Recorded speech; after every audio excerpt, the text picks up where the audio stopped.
Fala galera, mais um episódio do podcast Guri da Base. Aqui o futebol não é só um jogo.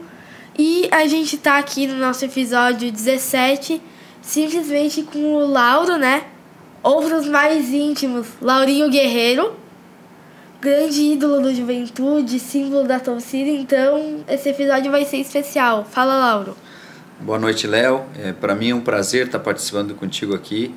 Ainda mais falando sobre um assunto que a gente gosta muito, que é futebol, né? Com certeza. E tenho acompanhado teu programa. Parabéns pelos episódios que tem lançado e principalmente pelos convidados que tem trazido nesse programa, né? Me sinto honrado de estar aqui hoje. Valeu, hein? Eu também me sinto honrado de estar aqui, né? Mas então, vamos falar sobre o foco que é tu. Tu veio aqui pra gente falar sobre, claro, né, futebol em geral, mas sobre a tua carreira e como tudo foi. Então, agora eu te faço uma pergunta. Como que começou essa tua paixão por futebol? Bom, Léo, eu nasci em Alegrete, né, uma cidade da fronteira oeste do Rio Grande do Sul. E a verdade é que na minha família acabou que só eu puxei pro lado do futebol. Eu tenho um irmão mais velho que eu, gostava de jogar, joga até hoje, mas joga amador, né? Mas desde criança, desde que eu me conheço por gente, como diz o ditado, eu sempre gostei de jogar futebol. Então eu já me envolvi desde cedo numa escola de futebol que tem na minha cidade, lá em Alegrete, chamada Flamengo de Alegrete. Inclusive a gente jogava com as roupas do Flamengo, né? O símbolo era do Flamengo, a camisa rubro-negra, a meia rubro-negra. Então a gente jogava com o fardamento do Flamengo. Aí começou acho que aí começou a minha grande paixão pelo futebol, pelo que é o jogo, né? O jogo em si. Sim. E assim, toda criança que gosta de jogar futebol sempre já teve o sonho de ser jogador, né? Assim, é uma coisa que qualquer criança que tu for perguntar que gosta de jogar, tu perguntar o que ela quer ser quando crescer, vai dizer jogador.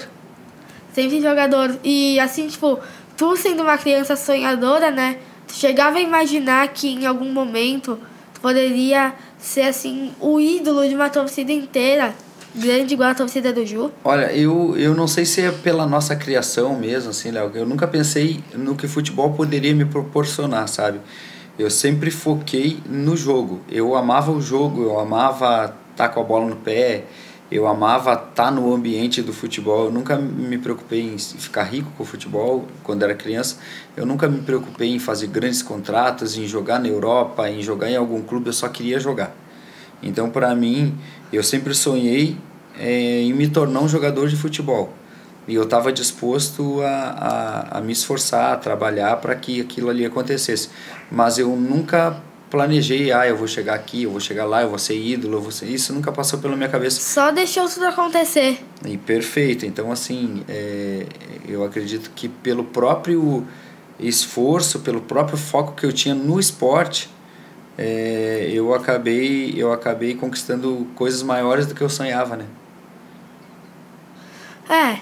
Assim, futebol assim, o bom de ser um jogador, eu acho que, né, que é claro todas as experiências que tu vive, mas também que tu faz o que tu gosta. Perfeito. Isso que é muito bacana. Perfeito. A gente começa como uma brincadeira de criança, né? Na nossa infância lá. E a gente acaba desenvolvendo o amor pelo jogo, como eu falei, o amor pelo esporte, o amor pelo trabalho em equipe. Então essas coisas são determinantes porque pra gente persistir na caminhada, né? E assim, como que foi a tua jornada até chegar no Ju? Eu, na verdade, como eu te falei, eu comecei na escola de futebol Flamengo da Alegrete. Sim. E eu joguei lá por vários anos, desde muito pequeno.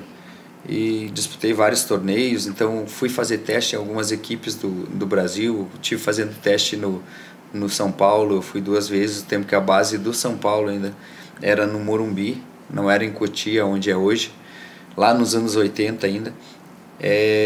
Tive no Beira-Rio também a base do Inter não era lá em Alvorada, era no Beira-Rio. Naquela época os clubes, eles tinham a base, os meninos moravam embaixo das arquibancadas dos estádios, não moravam fora dos clubes num centro de treinamento. Então eu andei fazendo teste em alguns clubes, como a minha estatura era muito baixa, eu acabava voltando lá para Alegrete. Até que eu joguei um campeonato gaúcho de sub-17, eu acho que era infanto, eu não me lembro bem o que era, pelo Flamengo de Alegrete. E o treinador, o nosso treinador lá, ele acabou vindo para o Juventude e me trouxe. Eu acabei parando no Juventude no ano de 1990. Eu devia ter uns 15, 16 anos, não me lembro bem. E acabei vindo sem precisar fazer teste. Então ali começou a minha caminhada, a minha jornada dentro de foi o primeiro clube profissional que tinha futebol profissional que eu consegui parar. Foi o Juventude. Nos outros eu fiz teste e acabava não ficando. Bah, muito bacana, hein? Tentou, mas no final encontrou o lugar certo, né? E a verdade é que a carreira do jogador, Léo, ela é um desafio. É a melhor profissão do mundo, o atleta de futebol. E eu acredito que toda a profissão que tu tenha prazer, que seja uma arte, como é tu ser músico, como é tu fazer teatro, para quem gosta, o futebol é mais ou menos, eu vejo dessa forma. O amor que tu tem te leva a te esforçar cada vez mais para te estar em evidência e para te alcançar os teus objetivos. E então eu acredito que isso é o que é determinante, sabe, para onde a gente vai chegar, ou se a gente não vai chegar a lugar nenhum, sabe? Sim, muito boa a tua reflexão. E assim, né, tem muitos desafios que tem que passar, mas para no final, né, poder colher os frutos. Perfeito tua visão. A verdade é que o futebol brasileiro e o menino brasileiro, ele tem muito talento. Tá? Ele tem muito talento, ele tem muita qualidade, ele desenvolve isso. Por quê? Porque a gente é muito estimulado ao jogo. Ou seja, a criança já nasce, o pai já dá uma bolinha para a criança lá e tal, e ele já vai chutar e já vai correr atrás da bola. Então, quanto mais eu sou estimulado numa área, melhor eu fico naquilo ali. Tanto o nosso desenvolvimento motor, que são os nossos gestos de correr, de saltar, de virar cambalhota, de cair, de levantar, a gente aprende. Sim. Muitas vezes a criança no Brasil aprende isso correndo atrás de uma bola, né? Então para nós é natural, o jogo é natural. Então mas apesar de ter todo esse lado maravilhoso, que é tu fazer o que tu gosta, que é tá na carreira que todo mundo almeja isso no nosso país, a nossa cultura, ela torna as crianças indisciplinadas, e esse contexto de indisciplina para nós pesa muito, porque que a gente desperdiça muito talento no Brasil. Ou seja, no Brasil, se eu não estou enganado, a cada 7 mil meninos que começam a tentar ser jogador de futebol, começam numa escolinha, começam num clube, consegue ser jogador de futebol profissional. Então o índice é muito pequeno. Justamente por quê? Porque ninguém fala para a criança, para o menino quando ele está começando. Agora as meninas também estão vindo fortes também com o futebol feminino desde a categoria de base. Sim. Mas ninguém fala que eles vão precisar pagar um preço. E tudo na vida que tem valor, que realmente vale a pena, tem um preço. E não é dinheiro, não é financeiro. Sim. Isso, porque se fosse isso era muito fácil. E o preço é muito mais caro que isso, que eu abrir mão de outras coisas que concorrem junto em cada etapa do meu desenvolvimento pessoal, da minha infância, da minha adolescência. Eu tenho algumas coisas, algumas atividades concorrendo com o meu sonho de me tornar jogador de futebol. E abrir mão disso é o que vai te levar ao objetivo. Às vezes não é nem tanto tu treinar, porque todo mundo treina, todo mundo quer, todo mundo gosta de jogar. Mas às vezes está no preço que eu tenho que pagar, se eu quero ou se eu não quero pagar. Sim, é muito esforço e também, né? Imagina antigamente quando eu tinha que morar debaixo da arquibancada do estádio, daí se despedir dos pais e morar em outra cidade. Então Perfeito. Isso que é complicado, né? Mas, assim, tu acha que desde o momento em que tu começou a jogar profissional até os dias de hoje mudou muita coisa no futebol? Ah, com certeza. É outro jogo. Hoje eu te digo que o futebol ele é outra coisa extra-campo, porque o futebol virou um negócio. Virou um negócio que rende muito, estou falando financeiramente. Sim. Virou um negócio muito lucrativo no extra-campo. E dentro do campo, ele foi o futebol completamente, nós fugimos, eu acredito, o brasileiro fugiu da origem do brasileiro. O brasileiro é um jogador imprevisível, o brasileiro é um jogador que tem dificuldades extremas de ser disciplinado taticamente. Por quê? Porque a gente aprendeu aqui na nossa cultura a ser criativo, a improvisar, a ter o drible, a ter um pouco meio que desobediente taticamente, ou seja, a não fazer o que a tática exige, mas utilizar toda a capacidade de qualidade técnica individual para decidir muitas vezes os jogos. Sim. E isso é nítido quando a gente olha para o Pelé, quando a gente olha para o Ronaldinho Gaúcho, que para mim é o maior exemplo disso. Aquele cara, ele não precisava fazer nenhum movimento tático no jogo, ele não precisava marcar, acompanhar o lateral até a linha de escanteio, ele só precisava jogar, só precisava dar a bola para ele. Ronaldo Fenômeno, Robinho, Neymar, e entre tantos outros, né, que realmente são de altíssima qualidade, mas esses são um símbolo do futebol brasileiro. Então acredito que hoje o futebol brasileiro mudou tanto que a gente acabou fugindo da nossa essência, que se tinha um lado meio difícil que era a indisciplina, quando ninguém consegue ser disciplinado fora do campo e ser indisciplinado dentro do campo, ou seja, no sentido, não estou falando aqui em disciplina no sentido de eu reclamar do juiz, de eu fazer uma falta, falando de disciplina, de ter coragem de tomar uma atitude, de tomar uma decisão, de fazer algo que ninguém pensou. Sim, até porque tem uns que tentam fazer isso, só que assim, uma questão que eu vejo muito em, assim, tipo, jogadores de diversos clubes do Brasil é que, assim, o tanto de jogador afobado que tem, que, assim, tipo, fica com medo, mas daí quer mostrar que sabe fazer alguma coisa e daí se atrapalha todo. Perfeito, perfeito. Eu acredito que a primeira coisa que a gente tem, eu acho que isso é o que tu colocou, eu acho que é uma qualidade que a gente precisa recuperar no futebol brasileiro, que é o jogador brasileiro, ele não tem medo de errar.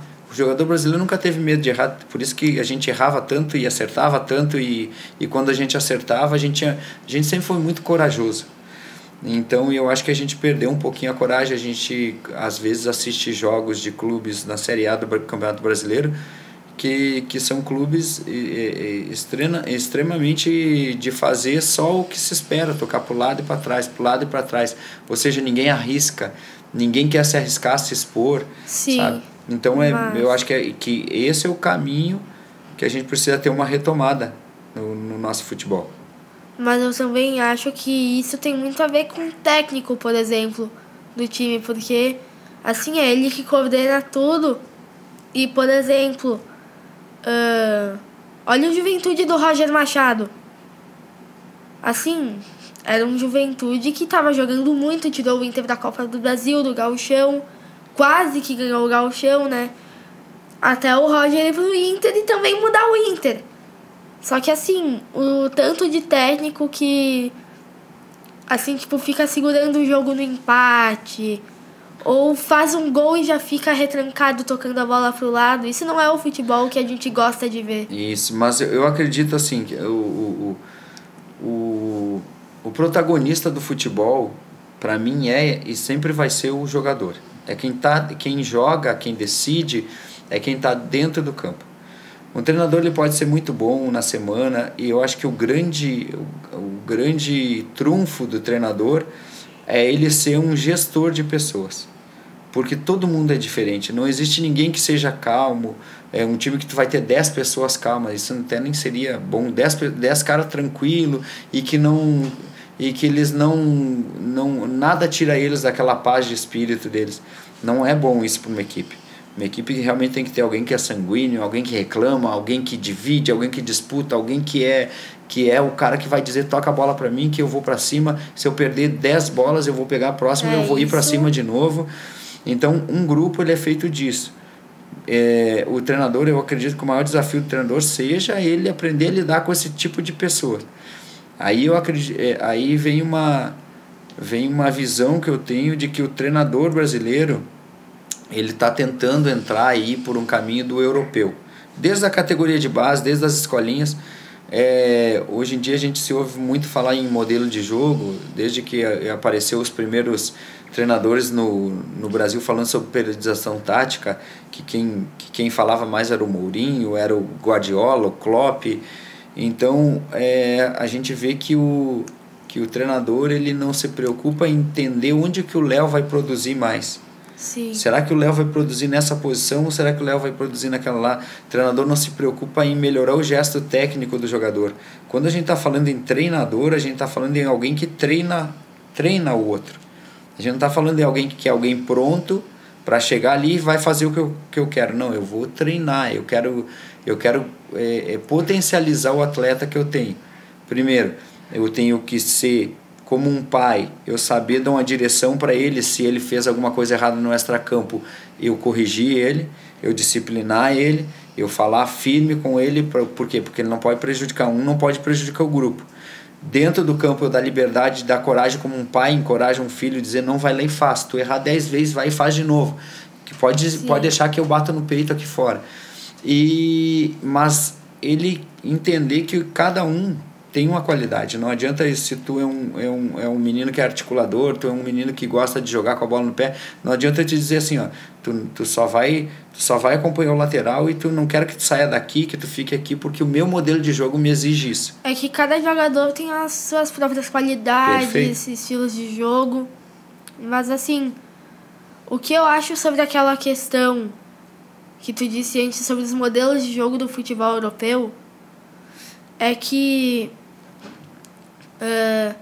os brasileiros sempre tiveram um estilo único de jogar, de partir para cima, driblar, e foi assim que o Brasil jogou nos tempos vitoriosos.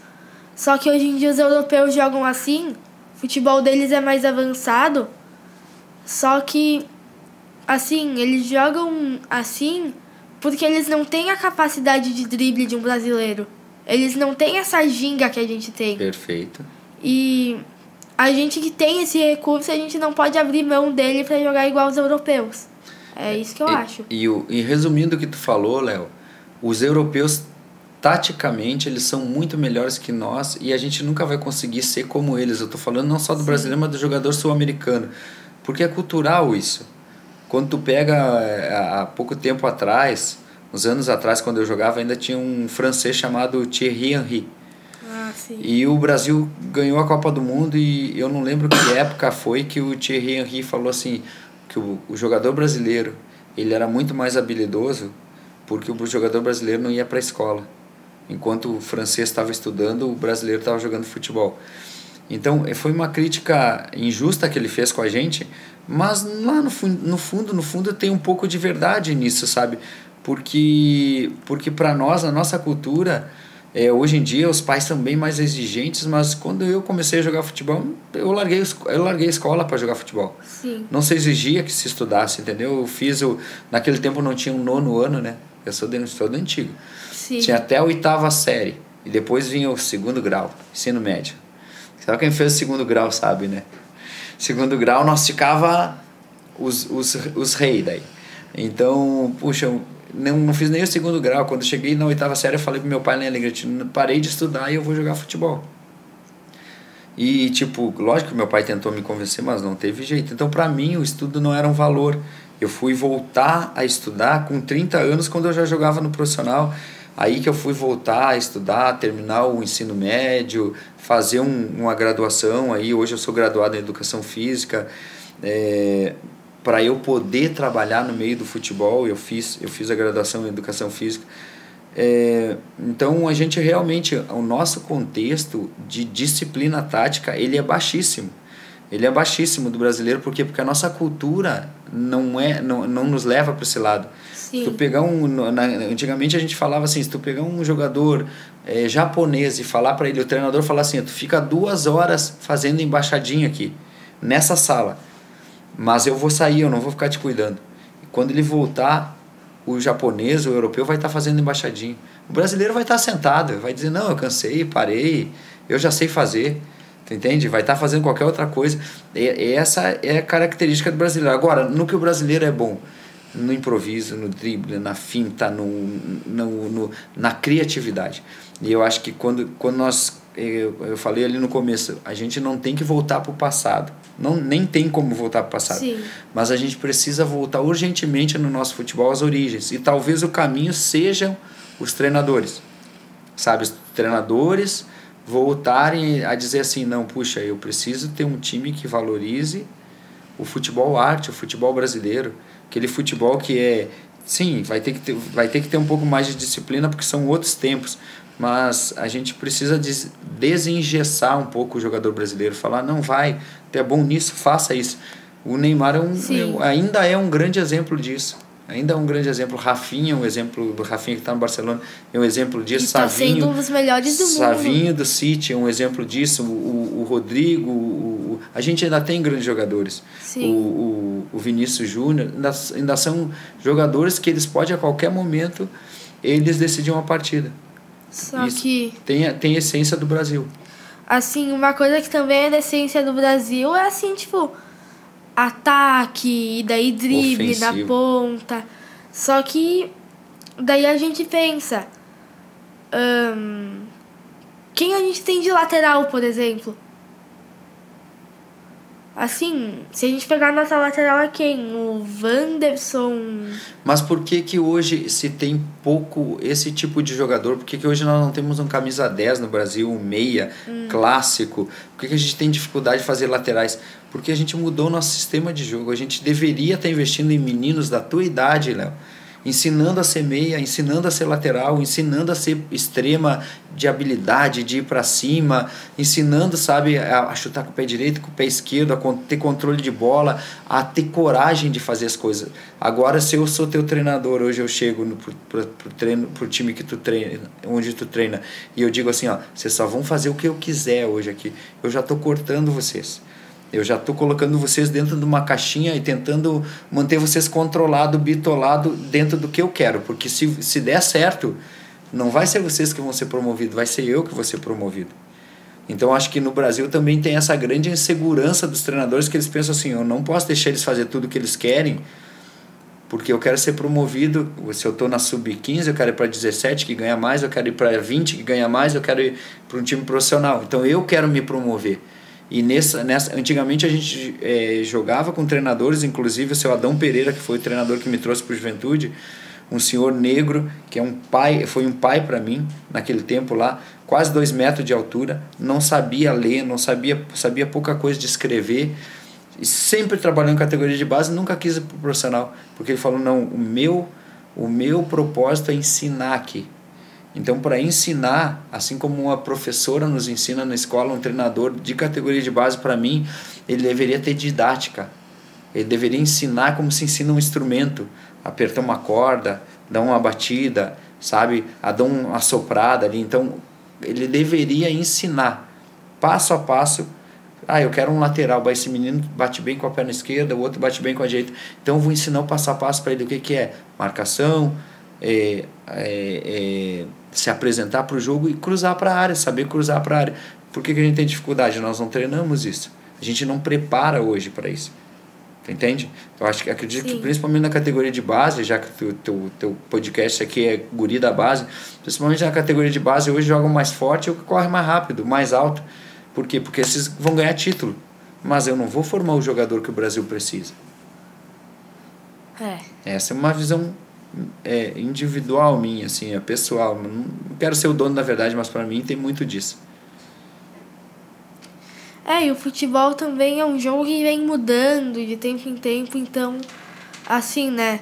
Tu que teve uma experiência de jogar nos anos 90 e tu olha o futebol hoje em dia, assim, tipo, tu consegue perceber essa mudança, assim, né, claramente. Mas o futebol virou um jogo mais físico, mais tático e que, assim, cada vez menos tá tendo essa questão, assim, tipo, de partir pra cima. De liberdade, né? Eu acho que o que aconteceu foi que tiraram a liberdade do jogador brasileiro. Acho que na minha geração a gente corria até 12 quilômetros numa partida. Talvez hoje um jogador não corra 12 quilômetros, mas em compensação, se a gente dava 20 sprints, 20 pique curto, hoje eles dão 200. Ou seja, eles dão muito mais sprint, o jogo ficou muito mais rápido do que no tempo que eu jogava. O tempo que eu joguei já era mais rápido do que nos anos 70, 80, mas e assim hoje o jogo é mais rápido do que os anos 90, 2000, que foi quando eu joguei. Mas eu acredito que ainda dê para se desenvolver muita qualidade nos países. Nosso país ele tem a matéria-prima, que é que a gente falou no começo, todo menino que nasce aqui já ganha uma bolinha todo menino brasileiro sonha em ser um jogador de futebol profissional. Eu quero saber uma coisa, assim, tipo, eu tenho muita curiosidade. Como que foi lá no ambiente do Ju uma conquista nacional, né, da Copa do Brasil?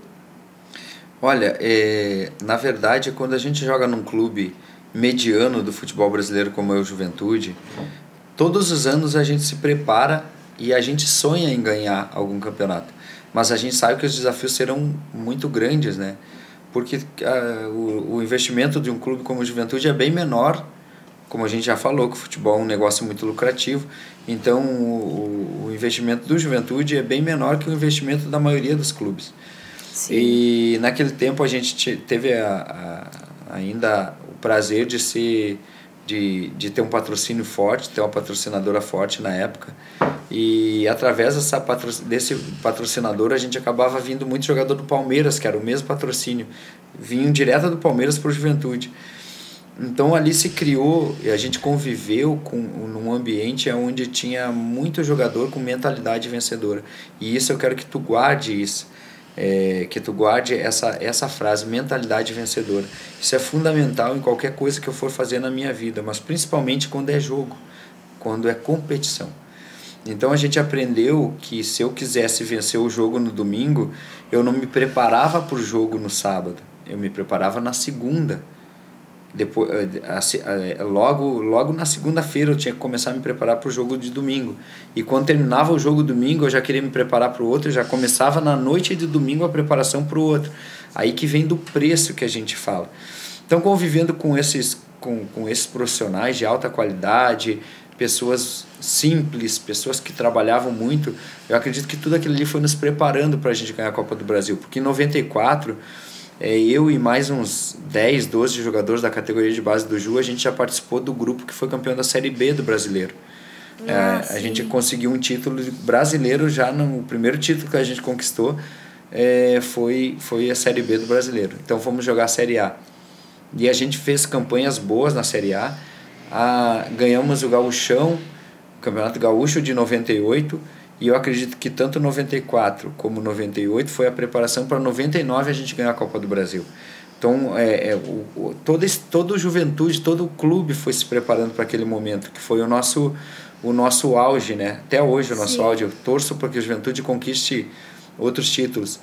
Mas ali foi um momento muito especial para a gente, porque foi um momento que a gente derrubou vários clubes melhores e maiores que nós, o Fluminense, Corinthians, o Inter, o Bahia, até a final com o Botafogo. Então a gente foi um momento que realmente é inesquecível pelo tamanho da façanha que foi, né, que a gente fez. No momento a gente nem sabia quanto que era importante aquilo, até que com o passar dos anos vai caindo a ficha e tu pensa, puxa, como é difícil que aconteça de novo o que aconteceu com a Juventude naquele tempo lá. Mas aquilo foi a grande alavanca assim, foi o grande divisor de águas do Juventude para, né, se tornar o clube que está sendo hoje, né? Que está lá na Série A, por mais que esteja, né, brigando para não ser rebaixado, esteja lá na luta, está na Série A e tende a crescer cada vez mais. Um clube ele melhora ou ele cresce com títulos. Não tem como fugir disso. Eu acredito muito que quando um time consegue títulos, ele consegue mais torcedores, porque as crianças começam a gostar, mais crianças começam a gostar desse time. E então na nossa época a gente conseguiu, acho que muitas crianças aderissem às cores verde e branca do Juventude, a ir no Jacone, a participar de torcidas no Jacone, justamente pelas conquistas que a gente teve naquela época ali. Eu acho que realmente, como tu falaste, foi um divisor de águas, porque o Juventude mudou de patamar. Ali nós ficamos conhecidos não só no Brasil, não só no sul do Brasil, né, mas em todo o Brasil e até fora do país, porque a nossa conquista da Copa do Brasil em 99 levou a jogar uma Copa Libertadores da América em 2000. Então a gente ficou conhecido no Brasil, fora do Brasil. Quem sabe esse ano o Juventude fez um amistoso com o Boca Juniors, né, na Argentina. E a gente não sabe o quanto, por a gente naquele tempo ter conseguido jogar uma Libertadores, ficar um pouco mais conhecido, o quanto disso não foi importante para que o Juventude, vários anos depois, conseguisse um amistoso contra o Boca numa pré-temporada, né? Outra coisa que eu queria comentar era sobre o jogo que tu participou dos 100 anos do Juventude. E assim, eu sei que teve até uma homenagem pra ti, então... O jogo dos 100 anos do Ju, eu já tinha parado de jogar futebol, tá? Foi 2013. Sim. O Juventude fundado em 1913, né? Então chegou 2013, foi um ano especial, que é o ano que tu nasceu, inclusive, né? É o ano que nasceu minha filha também, meu segundo filho, que é uma menina, né? Eu já tinha um Sim. que tinha nascido em 2005, quando eu ainda jogava, o João Pedro, e aí em 2013 nasceu a Maria Antônia. Mas um dos grandes presentes, além da minha filha, nesse ano, foi eu ser convidado para jogar o jogo dos 100 anos do Ju. Veio o Cafu, que tinha jogado no Juventude, que é o capitão da nossa última Copa do Mundo, né? Sim, capitão do Penta. Capitão do Penta. Então o Cafu, ele teve uma passagem no Juventude lá em 90, eu acho 95, 94, não me lembro que ano que foi. Ele passou no Juventude, ele jogou 1 ou 2 jogos no Juventude.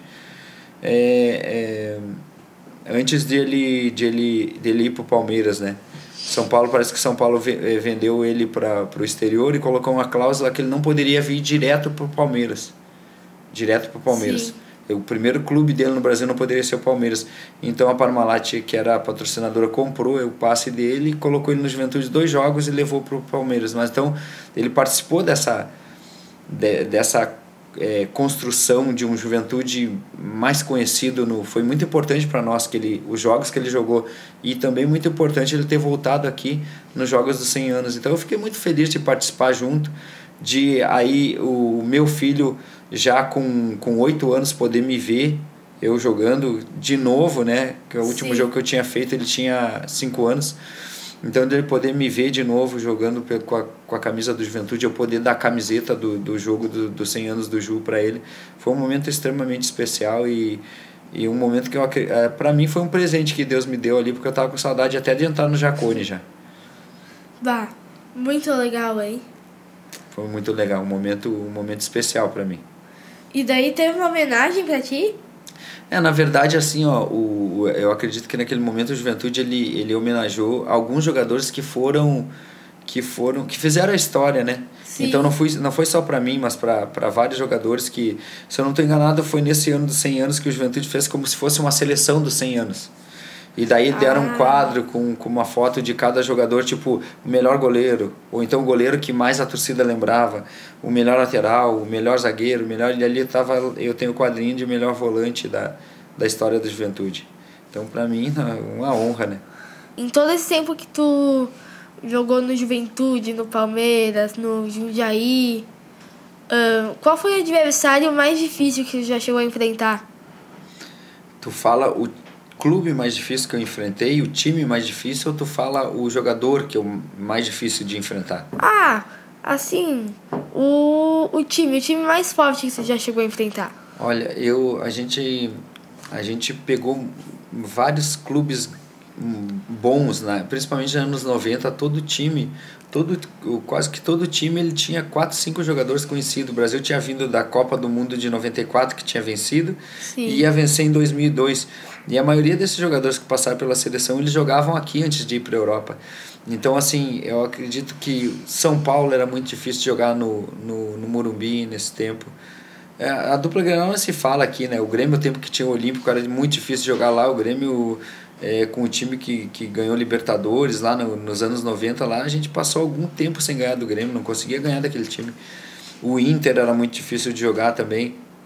Mas eu acredito que principalmente o São Paulo, o Vasco, que tinha Juninho Pernambucano, que tinha o Felipe, que tinha Edmundo, era difícil jogar. O Palmeiras com Ivair, era tanta gente boa nesse time. Inclusive o Dorival Júnior, treinador da seleção, jogava no Palmeiras. E depois não sabia. E depois ele veio emprestado para jogar com a gente no Juventude. Na Série B 94, o Dorival Júnior, ele jogava aqui no Juventude com nós. Então tu jogou com o Dorival? Joguei com o Dorival Júnior. Que loucura, hein? Na verdade, ele é um grande amigo meu hoje, assim. A gente ainda se conversa de vez em quando. É sério? Sim. Que massa, hein? Uma pessoa extremamente acessível, sempre tá lutando em causas, principalmente em causas que as pessoas tenham necessidade, alguma coisa, ele tá sempre junto com a gente. Qualquer projeto que a gente se envolve aí, que seja para beneficiar, para auxiliar, para realmente levantar as pessoas, ele está sempre se colocando. A gente tem um grupo de 94, né? Na verdade, tem alguns grupos do Juventude, que eu joguei muito tempo ali, então tem alguns grupos de WhatsApp que a gente se comunica muito, e ele é uma pessoa que fala bastante no grupo também. Tipo, Juventude de 94, Juventude de 98, Juventude de toda a história, e tem um grupo aberto que participa vários jogadores, assim. Tem jogador que nem jogou comigo e está no grupo. Jogou antes de mim. E outros que jogaram depois estão no grupo também. Assim, agora que tu disse do Dorival, eu lembrei do Dorival e do Neymar. Polêmica aquela que teve, sabe? Sim. Aquilo ali E daí, eu não lembro quem era, mas o cara que disse na TV: vocês estão criando um monstro. Esse aí foi o treinador René Simões que falou isso. René Simões, eu não me lembro se nesse tempo ele estava na seleção feminina, se ele estava treinando algum outro clube. Mas se tu me permite aqui abrir uma aspas aqui. Claro. Eu acho que realmente existem fases da vida de um atleta e elas são complexas, assim. E eu acredito que naquele momento ali, tanto o Dorival Júnior como... E eu quero que entenda-se bem o que eu vou falar aqui. Tanto o Dorival Júnior como o René Simões tinham razão. Eu acredito que aquilo ali foi muito importante para a carreira do Neymar. Ele seria o Neymar de qualquer jeito. Mas eu acredito que o Neymar ele ainda tem um potencial ainda muito maior que ele não desenvolveu ainda. Por muitas vezes, ele está nessa pressão... E ele é a pressão de um ídolo nacional, de ter que resolver as coisas. E muitas das vezes ele se sentia acuado e ele tem umas atitudes infantis ainda. E eu acho que naquele tempo com o Dorival Júnior ele teve uma atitude infantil. Porque, por melhor que eu seja, eu nunca vi o Messi reclamando de um treinador, entendeu? Nunca vi o Messi falando alguma besteira. Assim. É indisciplinado. Naquele tempo ele era. Eu te digo que hoje talvez ele esteja mais maduro. Porque uma atitude, Léo... Uma atitude que uma pessoa tenha não rotula a pessoa, sabe? Não quer dizer que ele é um cara indisciplinado. Sim. Ele teve uma atitude de indisciplina, teve algumas outras aí na carreira dele, mas não se contesta com o atleta que ele é. A gente fala dentro de campo, então essa atitude eu estou falando porque foi dentro de campo que ele teve com o treinador. Sim. Eu acho que aí não, acho que aí tem um limite. Então quando eu estou numa questão de hierarquia, eu estou abaixo, eu preciso, por mais que eu seja o craque, o 10, a faixa de capitão, todo mundo me aplaude, todo mundo vai ficar do meu lado, eu tenho que ter respeito. Isso meu pai me ensinou, sabe? Eu preciso respeitar questão de hierarquia. E isso é uma coisa que Sim. o brasileiro também tem dificuldade. Na minha opinião, também uma coisa que atrapalhou muito o Neymar foi as lesões, as inúmeras lesões que ele teve. E assim... Ele poderia ter sido, assim, um jogador melhor do que ele foi. Por mais que ele tenha sido um grande jogador, ele poderia ter feito mais coisas também se ele pudesse ter escolhido melhor as atitudes dele. E se também, né, ele não fosse, assim, tipo, como que eu posso dizer? Se ele não chamasse praticamente lesão, né? Eu acredito assim, Léo. Se eu for olhar para trás, eu como um ex-jogador de futebol, hoje eu tenho 50 anos. A minha carreira talvez teria sido completamente diferente, sabe? São momentos, são fases da vida que a gente tem para decidir. Então eu também poderia ter ido mais longe. Se eu for olhar para trás, eu também poderia ter sido mais disciplinado, eu também poderia ter treinado um pouco mais, eu também poderia ter me dedicado um pouco mais, eu também poderia ter não só confiado nos meus pontos fortes, mas melhorado meus pontos fracos. Sabe, que eu acho que é uma coisa muito interessante, a inteligência e o passar dos anos nos leva a entender que a gente tem muito ponto forte. Sim, todo atleta tem muito ponto forte e às vezes a gente fica só em cima dos pontos fortes. E a gente não lembra que a gente precisa treinar os nossos pontos fracos. Por quê? Sim. Porque os pontos fracos eles não vão impedir da gente ser um atleta, de a gente ser um jogador profissional, da gente ser um grande músico, um grande artista. Eles só vão impedir da gente ir mais longe. Então eu acho que muitas vezes quem vai mais longe, ele focou um pouquinho nos pontos negativos dele e falou assim, não, eu vou treinar mais isso. Eu vou treinar mais o meu pé que não é dominante. Aperfeiçoando as coisas. Isso. Né? Porque a gente melhora todos os dias. Quando que a gente não melhora? O dia que a gente decide que não vai fazer nada diferente, que a gente vai fazer só a mesma coisa.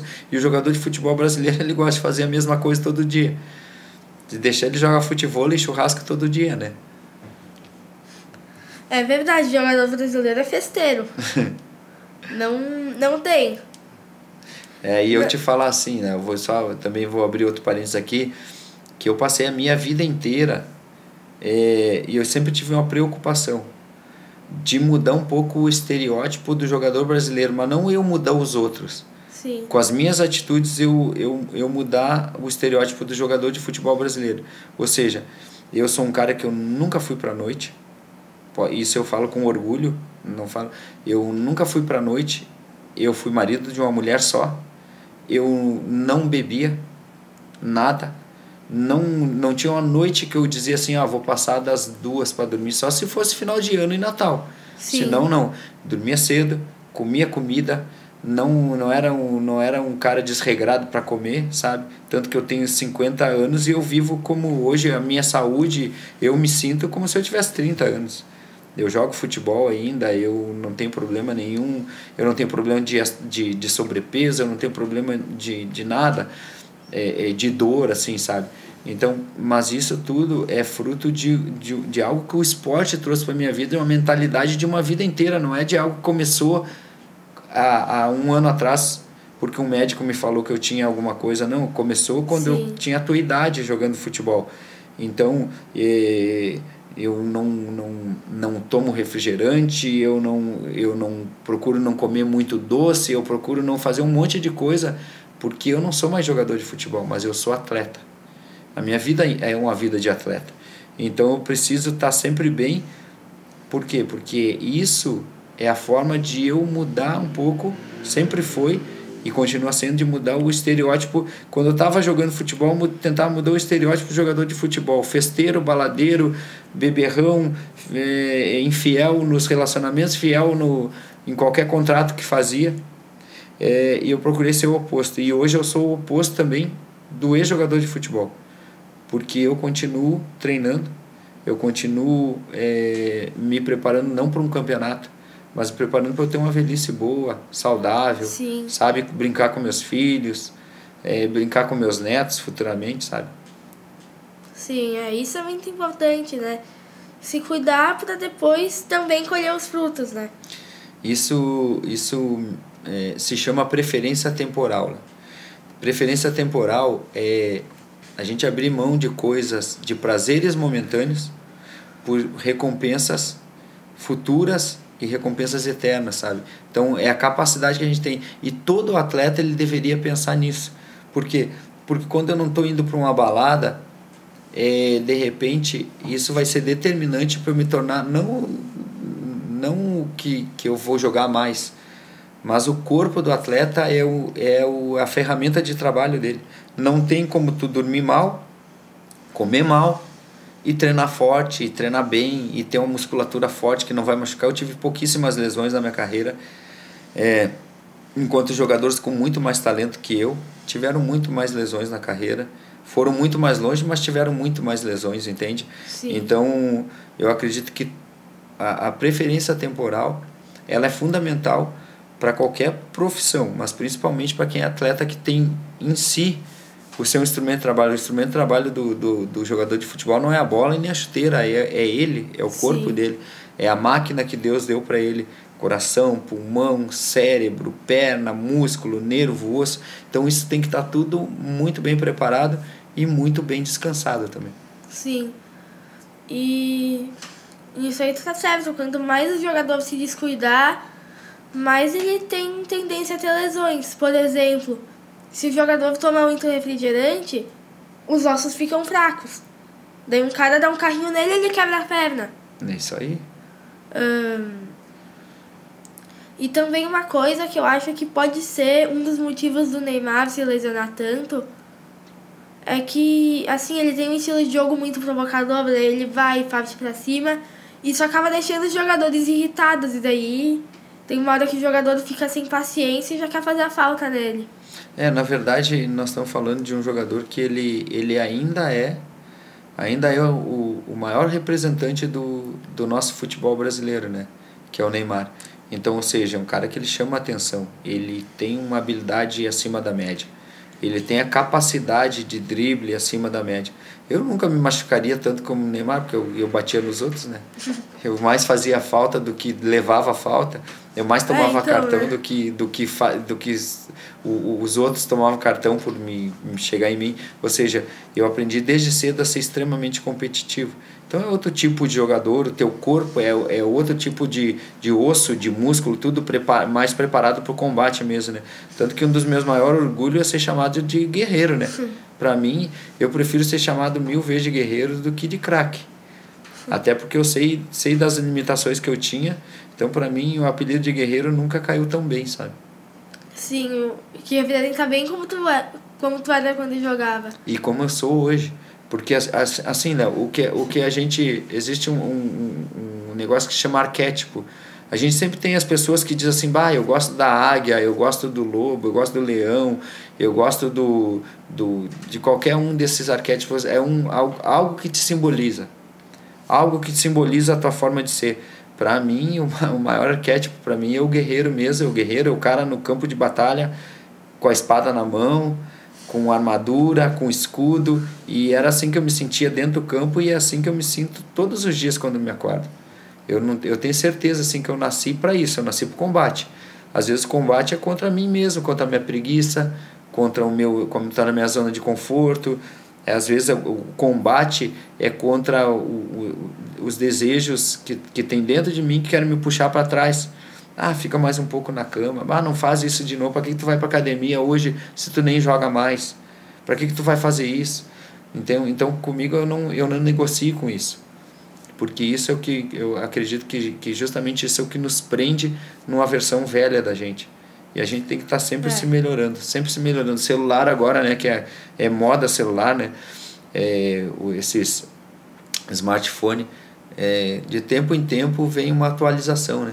A gente precisa se atualizar, se reconfigurar, a gente precisa se reinventar na vida. E cada vez melhorando mais. Melhorar, isso nunca para trás, né? Você não trava. Às vezes o inimigo é a gente mesmo. Sempre o inimigo é a gente mesmo. Eu te diria que o maior inimigo teu, qual é a posição que tu joga na tua escola de futebol que tu joga? Pivô ou ala. O maior inimigo, adversário que tu tem, não é nem o do outro time, e nem o que quer jogar no teu lugar, entendeu? O teu amigo que joga no mesmo time que tu, que quer jogar de pivô no teu lugar. O maior inimigo que tem, o adversário que tu tem na tua carreira de futebol, é a preguiça que mora dentro do Léo, é o não querer aprender coisa nova, é não querer, tipo, o treinador falando, tu joga de pivô e de ala, hoje eu vou te botar de fixo. Não, eu não jogo nessa função. Eu não jogo, mas eu vou lá para aprender. Eu vou fazer. Por quê? Porque eu não sou nada, eu não sou o time. Eu sou uma peça, eu sou uma flecha num monte de flecha. Então eu não posso me achar melhor que os outros, tu entende? Então o que a gente está aqui nesse planeta aqui? Para a gente se melhorar, para a gente evoluir, para a gente aprender. Então se botar de goleiro, eu vou de goleiro. Vou lá aprender mais uma coisa, entendeu? Então eu acredito que o nosso maior inimigo é a gente com a nossa, às vezes, orgulho, arrogância, vaidade, os nossos medos, medo de se expor, medo de se eu errar o que vão falar. Gente, essas coisas a gente precisa combater dentro da gente. Assim, a gente tem que sempre se motivar para poder fazer melhor. Perfeito. Cada vez melhor. Então, queria saber de uma coisa. Como que, assim, foi com a tua família em relação ao futebol? Assim, o teu pai, ele sempre te apoiava? Léo, o meu pai ele fez uma coisa essencial para mim. Meu pai nunca me levou nos treinos para eu treinar. Se eu quisesse jogar, eu tinha que pegar minha bicicleta e ir até o treino. Mas ele nunca me disse que não. Então eu acho que isso é o papel principal do pai. Já que tu abriu esse assunto, eu sempre tive apoio da minha família. Eles permitiram eu sair de casa. Alegrete é 600 quilômetros de Caxias do Sul, então é longe para chuchu. Eu saí uma adolescente de casa. Hoje eu não sei se eu deixaria meus filhos sair, né? O mundo ele mudou, realmente é meio complexo, mas eu tive o maior apoio dos pais, que foi eles não dizer que não. Agora, quanto a minha visão a respeito disso, eu acho que o pai, talvez um dos maiores dramas da nossa sociedade atual seja a ausência de paternidade, a ausência do pai próximo dos filhos, apoiando os filhos, e às vezes o excesso de proteção. Pais que protegem demais os filhos, não querem que os filhos enfrentem desafios nenhum. Sim. Então a gente vai do 8 para 80. O menino que não tem paternidade, que ele fatalmente ele vai ser um menino que ele vai ser brigão, vai ser violento, ele vai tentar se defender porque ele não tem uma segurança por trás dele, que é o pai dele, para defender ele, para dizer: não, filho, eu tô aqui. E meninos super protegidos que os pais levam pro treino, xinga o treinador, xinga o jogador adversário, xinga o menino do time adversário quando faz uma falta. Então graças a Deus eu não tive isso. Eu acho isso extremamente negativo. Sim. Eu acho que pais deveriam, se vão para a arquibancada, eles deveriam estar ali só para dizer assim: filho, eu vou estar na saída da quadra e eu vou te abraçar, independente se tu for o melhor ou se tu for o pior. Não te preocupa, faz o teu jogo, porque eu não vou estar gritando lá na quadra, fazendo tu passar vergonha dentro da quadra, que muitos pais expõem os filhos, eles xingam o menino do time adversário, xingam o treinador do time adversário, vai no treinador do time dele e pede para botar o filho, xinga porque não põe o filho. Então acho que a gente está vivendo um momento de pais doentes, muitos que eles não estão do lado dos filhos nunca, porque daqui a pouco alguma infelicidade, uma separação no casamento, eles não vão, eles abandonam os filhos, aí o menino ele cresce sozinho, e outros que vão, eles são participativos demais, eles deveriam deixar os meninos enfrentar, tá ali o treinador, ensinar o filho: filho, respeita o treinador. Mas como que eu vou dizer pro meu filho para ele respeitar o treinador, se eu chego no treinador e falo assim: bota meu filho para jogar, porque o outro não tá jogando nada e eu quero que tu ponha meu filho? Não dá para fazer isso. Não, e eu de verdade, hoje, Léo, eu falo isso com um pouco de tristeza. Eu não tenho filho que jogue futebol, assim, não é com isso que eu fico triste. Então eu vou, às vezes alguns amigos me chamam: vamos lá ver meu filho jogar e tal, e eu vou, e eu gosto desse ambiente, porque eu dentro do Juventude eu me sinto à vontade. Sim. Mas eu também vou ver em outros lugares, e eu fico realmente com pena dos meninos pelo tamanho da cobrança que os pais fazem. Pais às vezes frustrados porque não conseguiram ser jogador de futebol, aí eles põem toda a expectativa no menino, eles talvez nem perguntem para a criança: tu realmente quer isso? Sim, às vezes é só uma pressão e a criança tem que cumprir porque não é pra a criança vai para não decepcionar o pai, sendo que os pais deveriam deixar bem claro que o filho, o que ele escolher, ele nunca vai decepcionar eles, porque é filho. O meu filho, ele não quis, ele chegou 12 anos, ele jogou tanto no futsal do Recreio da Juventude em Caxias, como no Esporte Clube Juventude. Quando ele tinha 12 anos, ele chegou para mim, exatamente a tua idade, ele chegou para mim e falou assim, ó, me entregou o tênisinho dele, depois do treino falou, pai, eu não quero mais. E eu, na época, eu tentei saber o que aconteceu alguma coisa e tal. Ele falou, não, pai, só não quero mais. E eu deixei muito claro para ele que eu amava ele não porque ele queria que ele fosse um jogador de futebol, mas porque ele era meu filho. Sim. E o que ele escolhesse, ele ia ter meu apoio. E eu sei que como pai a gente erra muito, mas eu acredito que o comportamento de pais em ginásios, isso daria um estudo. Isso dá um estudo realmente assim, de ver a maneira violenta, agressiva, ver a maneira como os pais eles estão atrapalhando e eles não estão se dando conta, sabe? Eles não estão se dando conta, eles estão atrapalhando o treinador, eles estão atrapalhando o filho principalmente, estão atrapalhando o filho dos outros, justamente por esse espírito que eles têm de frustração por não ter sido um jogador de futebol. Então eu acredito que é um tempo que se eu fosse dono de um time ou treinador de um time, eu ia dizer assim, ó, pais, não venham ver treino e não venham ver jogo, vocês estão fora. Vocês só vão ver o filho de vocês jogar aqui comigo uma vez por ano. E vocês vão ficar bem quietinhos. Porque eles acabam atrapalhando. Sim. O comportamento dos pais me preocupa mais do que o comportamento dos filhos. E talvez toda uma geração de meninos que querem ser atletas hoje, se fosse ter a possibilidade de falar com um psicólogo, com alguém que fosse do esporte, e fosse perguntar, tu realmente quer isso ou tu quer agradar teu pai, tu não quer decepcionar teu pai? Talvez a maioria deles dissesse que não quer, que tá ali porque o pai pressiona, tá ali porque... Ou então eles querem, mas não gostariam de passar por esse processo aí, sabe? Então isso é uma coisa que me preocupa bastante hoje e que eu levanto as duas mãos pro céu, como eu falei, o meu pai, mesmo no profissional da juventude, meu pai viu meia dúzia de jogo meu só, até porque é muito longe Alegrete aqui, a minha mãe era mais participativa, mas de criança meu pai nunca foi reclamar num ginásio, num estádio, nunca foi xingar treinador. Então se eu quisesse eu pegava a minha bicicleta e eu que fosse atrás, e isso me tornou muito forte e o sonho era meu, não era dele. Então eu percebo que hoje tem muitos meninos que estão na pressão tentando realizar um sonho do pai, e isso é preocupante. E o certo que os pais deviam fazer era não ser assim, tipo, pressionando o menino totalmente, assim, tipo, forçando ele, mas também não ser super protetor, né? Perfeito. Assim, poder encontrar um meio termo entre ser muito rígido e muito molenga. Perfeito. Eu acho que o grande desafio da vida é esse, a gente encontrar o equilíbrio. Por quê? Porque nós temos que preparar vocês para o mundo. Eu tenho filho menino e eu tenho uma filha menina. E doa quem doer, eu crio o meu filho menino diferente da minha filha menina. Por quê? Justamente por isso eu estou preparando um homem para enfrentar a vida, para ser alguém que protege, para ser alguém que seja decidido, para ser alguém que não tenha medo de tomar as próprias decisões. E em algum momento ele vai ter medo, em algum momento ele vai ter alguma dificuldade. Enquanto a minha filha eu já crio protegendo, bem mais cuidando, bem mais tendo todo aquele cuidado, porque eu realmente acho que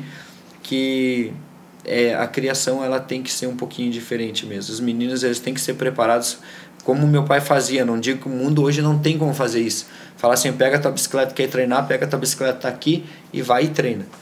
Então hoje não tem como fazer isso, mas dá para dar uma responsabilidade para os meninos, né, para eles se tornarem assim realmente pessoas que não vão ser dependente do pai e da mãe a vida inteira, né? Então, só que também isso é um dos problemas, né? Porque hoje em dia, por exemplo, uma criança sair na rua, uma criança da minha idade, por exemplo, vamos supor que eu ia até as Castanheiras a pé, assim, tipo, por exemplo, de noite aqui em Farroupilha. Imagina o risco que não ia ser nos dias de hoje, né? Então, assim, e também que os pais estão se preocupando mais, mas eu acho que também é uma realidade, né? Tá ficando cada vez... Com certeza, mas assim, né, tem outras formas. Se eu andava 3 quilômetros para ir para a escola todas as manhãs, eu, meu irmão, minha irmã, os meus filhos eu largo na porta da escola. Mas tem uma outra forma que dá pra gente... Tem uma outra forma, por exemplo, isso aqui que tu tá fazendo, tu tem um programa, tu tem um podcast teu, uma responsabilidade tua. E isso é bom. Isso não é caminhar a pé até as castanhas, mas talvez dê mais medo. O desafio no começo dá mais medo do que a pé até as castanheiras, entendeu? Entende? Então, o que acontece? Tu tem deveres, e eu acredito que hoje o nosso mundo de hoje, esse mundo moderno, a gente precisa ensinar para os nossos filhos que eles têm mais deveres do que direitos. Porque tem uma geração que eles têm direito, eles só sabem os direitos deles, sabe? E eu acho que é aí que a gente precisa ter o equilíbrio. Então eu não posso super proteger o meu filho, que ele vai achar que ele é o dono do mundo, ele não é dono de nada. Sim. O mundo vai quebrar ele em 1000 pedaços. E é normal isso. Muita gente vai dizer não, muita gente vai bater a porta na cara dele, e se eu não preparar isso para ele, ele vai acreditar no mundo de ilusão, que não existe, que tudo vai dar certo, que ele não vai precisar se esforçar, que ele meia boca já chega, eu só vou até aqui porque eu vou conseguir tudo, porque eu sou um iluminado. Ninguém é iluminado, meu. Cada um faz o seu caminho, entendeu? Então eu tenho que preparar o meu filho para que vão bater com a porta na cara dele e vai doer. E vai doer. Sim, não vai ser tudo uma moleza. Não vai ser tudo uma moleza. Se eu criar um filho molenga, ele não vai saber enfrentar os desafios dele, entendeu? Então, não precisa necessariamente eu largar ele, vai caminhando até o CT do Juventude e treinar, até as castanheiras, mas eu posso ter outros meios de eu ir dando responsabilidade para ele. Eu acho que isso, a gente como pai, a gente deve procurar estudar até isso, porque é uma ciência bem difícil criar filhos.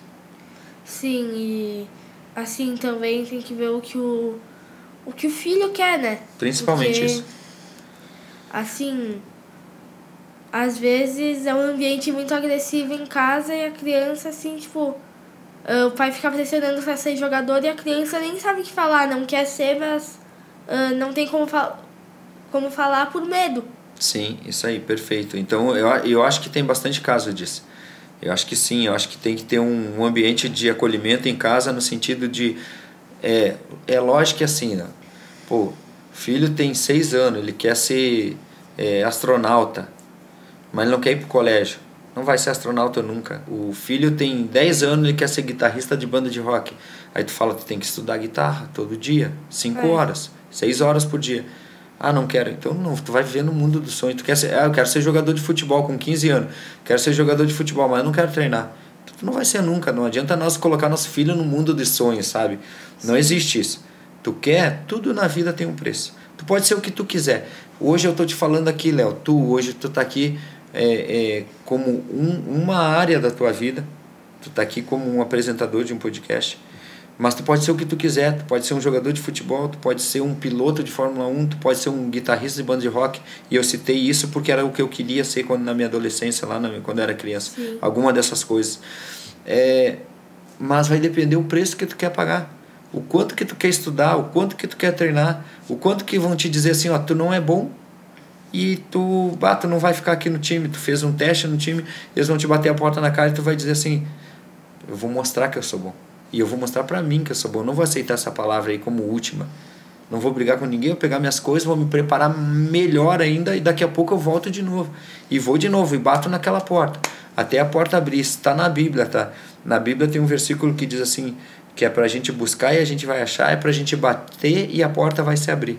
Então só se eu ficar só olhando para a porta, ela não vai se abrir. Se eu ficar só em casa dormindo e mexendo no celular, eu não vou ser um jogador de futebol, eu não treino. Então a gente precisa tirar nossos filhos desse mundo de sonho, que eu quero ser, eu sonho e tal, e colocar eles no mundo real. Tu quer ser? Então vai. Eu te dou um empurrão, eu te ajudo, faz, mas é o seguinte, vai treinar, vai estudar, vai parar e vai estudar música, vai parar e vai estudar matemática. Meu filho hoje ele está numa faculdade federal, na Universidade Federal, fazendo engenharia química. Eu nunca soube nem a conseguir decorar a tabela lá dos elementos lá, porque era muito difícil para mim. Meu filho adora isso. Mas por quê? Porque ele estudou. Porque ele passou horas estudando isso. E eu passei horas fazendo embaixadinha com a bola. Então eu sou muito melhor com a bola, ele é muito melhor na tabela periódica lá. Sim. Não, cada um tem essas especialidades e também, né, se esforçar pra valer, vai conseguir. Eu tenho 50 anos, Léo. Eu posso ser o que eu quiser hoje. Só não posso ser novo. Só não posso voltar a ter 20 anos. Mas se eu quiser ser um médico, eu posso ser. Se eu quiser ser um piloto, eu posso ser. Se eu quiser, o que eu quiser ser, eu posso ser.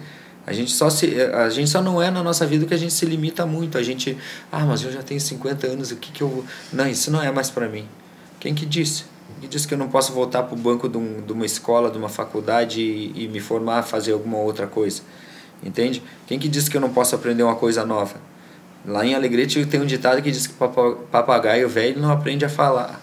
Ou seja, quando a gente tem mais idade, a gente não aprende nada novo. Não, isso é só um paradigma, isso não é verdade. A gente aprende o que a gente treinar. A gente é treinável. O ser humano é que nem, mal comparando aqui, entenda, é que a gente é que nem um cachorro. Cachorro, tu tem um cachorro. Tu ensinar ele a buscar a bola, ele vai buscar a bola. Se tu ensinar ele a pular por dentro do ar, ele vai pular. Então, tudo que o nosso corpo suportar, a gente é capaz de aprender. Na minha visão. Mas tudo depende do nosso esforço. Se a gente não se esforçar, a gente não vai conseguir. É isso aí. A eterna disputa entre talento e esforço. Talento sem esforço não é nada. Não é nada mesmo. E o esforço, mesmo sem talento, ele tem uma recompensa. Mesmo sem... Eu não sou muito da teoria do talento, porque o talento quer dizer assim, eu nunca vou jogar que nem o Messi, então eu não vou nem tentar. Eu nunca vou tocar guitarra que nem, sei lá, o guitarrista do Slash, do Guns N' Roses, então eu não vou nem tentar. Eu não corro tão rápido como o Usain Bolt, então nem vou tentar. Não, ele tem talento, eu vou me esforçar ao máximo, eu não preciso ser ele, eu só preciso ser eu melhorado. Só preciso melhorar o que eu sou. Sim. E daí é o mesmo assunto, né, da disputa com nós mesmos todo dia. Perfeito. Sempre ir melhorando e superando as dificuldades. Bom, mas agora acho que já vamos indo para o encerramento, tá? Então, aqui, né, uma lembrança para ti. Ter participado aqui, né? Podcast. Muito obrigado, olha. Caramba. Guri da base. Eu, na verdade, Léo, vou ficar te devendo a camisa do Ju por hoje, mas eu vou te dar uma camisa do Juventude pra ti. Tá bom? Que bom, então. Eu quero que tu traga, eu vou te mandar, daí tu traz no programa e tu mostra no próximo programa. Tá aqui a camisa que o Laura me mandou. Tá bom, vou mostrar então. Então agora vamos fazer o bate-bola? Perfeito. O que manda? Então... Tava ao contrário. Um sonho realizado.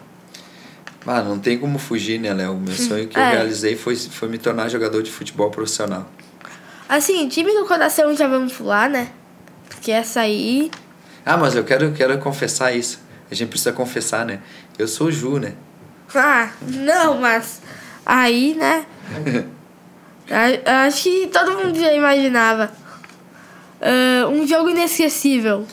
Jogo inesquecível, Léo. Eu vou te falar que toda vez que eu entrei no campo foi inesquecível para mim, porque eu gostava tanto. Mas final da Copa do Brasil no Maracanã, que era um sonho também que eu tinha de criança, jogar no Maracanã, que eu vi o Zico jogando quando era criança.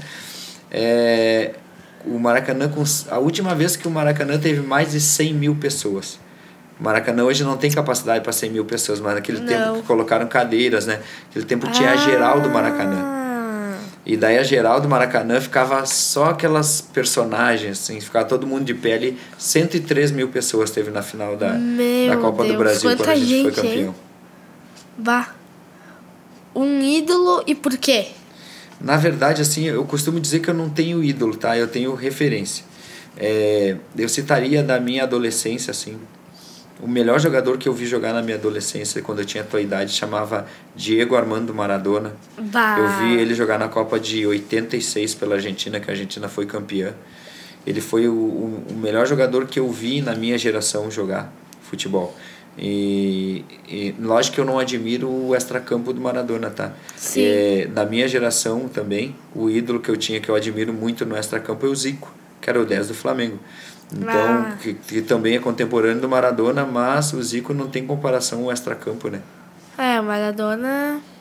Infelizmente, né, que o Maradona é um grande ícone da minha geração no futebol. Só não não fez boas escolhas. Uma inspiração. Olha, eu acredito que a inspiração, assim, para mim, era o sonho que eu tinha de criança de jogar futebol. Sim. De gostar do jogo e não do que o jogo podia me proporcionar. Eu acho que isso é a maior inspiração que eu tive. Assim, Deus me deu um sonho e me deu um amor pelo jogo, pelo esporte. Melhor time de todos os tempos. Olha, eu vi a seleção de 82 jogar. Eu me lembro, era muito criança, mas eu vi a seleção de 82 jogar do Brasil. Era um time muito bom. E o time que mais se aproximou daquilo ali foi o time do Barcelona, do Tic Tac. Time que tinha o Xavi, Iniesta, Messi, Dani Alves, Busquets, Piqué, essa galera. Então eu adorava ver o Barcelona, primeiro com o Ronaldinho Gaúcho, depois com o trio MSN. Eu adorava ver aquele Barcelona jogar porque me lembrava a seleção de 82, que é o time assim que ficou marcado para mim como um dos melhores times que eu vi jogar. Que massa, hein? Momento mais marcante da carreira. Eu acredito que os momentos mais marcantes foram 3, foram os títulos mais importantes que eu ganhei com a Juventude. Foi a Série B em 94, que eu era muito jovem, mas já era titular. A gente ganhou do Goiás aqui no Jacone, em Caxias do Sul. O Campeonato Gaúcho de 98, a final no Beira-Rio, que a gente empatou com o Inter, e a final da Copa do Brasil em 99, que a gente empatou 0-0 também com o Botafogo no Maracanã. E esses 3 momentos para mim são inesquecíveis. Muito bacana, hein? Um monte de time dos sonhos. Olha, time dos sonhos, tem muito jogador bom no Brasil, né? Tem. Eu te diria assim que eu não teria um time só dos sonhos, assim, porque o meu time teria que ter o Pelé, mas teria que ter o Ronaldo Fenômeno, teria que ter o Ronaldinho Gaúcho, teria que ter o Zico, teria que ter o Neymar. Não cabe todo mundo num só time. Não cabe todo mundo num só time, mas tem o Brasil continua sendo um celeiro de grandes jogadores. Eu poderia fazer 10 times dos sonhos com o jogador que eu já vi, só com quem eu vi jogar na minha geração aqui no Brasil. Não. O Brasil é uma fábrica de craques. É isso aí. Agora, essa aqui é a pergunta mais... como dá pra dizer, melancólica. Se tu pudesse ir numa máquina do tempo, voltar no tempo e poder mudar uma coisa que tu fez, que tu se arrependeu, o que tu faria? Sabe, Léo, que eu te digo assim, ó, eu sou extremamente bem resolvido, sabe? Essa é uma pergunta bem interessante. Mas assim, ó, quando a gente tem, quando tu tiver a idade que eu tenho, que é 50 anos, tu vai entender isso que eu vou falar agora. A gente ama tudo que a gente fez. Mesmo as coisas erradas foram importantes pra gente. Eu te digo, eu não voltaria no passado e não mudaria nada, porque a minha vida ela foi assim muito abençoada, sabe? Eu não teria nada assim para dizer assim, olha, eu mudaria, eu queria jogar assim, eu queria fazer assim, eu queria... Não, eu acho que se eu voltasse atrás, eu faria tudo de novo, porque a minha vida ela foi muito abençoada. Deus foi muito bom pra mim, muito generoso. Muito bom, hein? Tá de parabéns nessa. Então, agora eu gostaria de agradecer pro Grunge Design, que fez aqui o nosso logo. Gostaria de agradecer pra gravadora Jardim Elétrico, né? Que deixaram aqui, estão ajudando a gravar, editar, fazer tudo. E também agradecer as lojas Simval aqui, das cadeiras, da mesa, tudo muito bonito. E também, né, claro, a ti, né, Lauro? Que se não fosse tu, nada disso seria possível. Então, esse foi o episódio número 17 do Guri da Base. Contigo, né, com o Lauro. E foi isso. Valeu. Valeu, Léo.